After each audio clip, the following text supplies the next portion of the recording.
वसंत ऋतूच्या आगमनाची कोकिळेला लागली चाहूल. गृहस्थाश्रमी होते ते माझे पहिले पाऊल. बहारात गाताना सृष्टी फुलून आली. बहारात गाताना सृष्टी फुलून आली. भारवलेल्या सुदर्शनाने अधिकच मोहरली.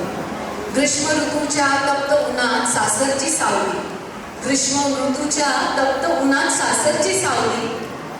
वृंदावनी सारंगात आठवते माता माऊली. वर्षा ऋतूच्या मधून दिसते मनाचे प्रतिबिंब. मेघमल्हार गाताना मीही झाले चिंब. शब्दाचे चांदणे पिऊन जीवतृप्त झाला. बागेशीचा सुगंध मनाला सुखावून गेला. पटदीप गाताना नकळत चढली लागी. पटदीप गाताना नकळत चढली लागी. शिशिराची शिरशिरी मग गोड गुलाबी झाली. दिवसा मागून दिवस गेले, ऋतू मागून ऋतू. आता राहू मी आणि तू. निसर्गाच्या साक्षीने जपलेली ही कृती धैर्यशील रावांमुळे जुळून आले सुरेख मधुर संगीत. उदकाचे तळे, तळ्यात कमळे, कमळाची कळी, कळीचा नारद, नारदाची वीणा देत नक्षी. नक्षी पक्षी, पक्षी गातात गोजीरवाने. धैर्यशील रावांचे नाव घ्यायला पुढे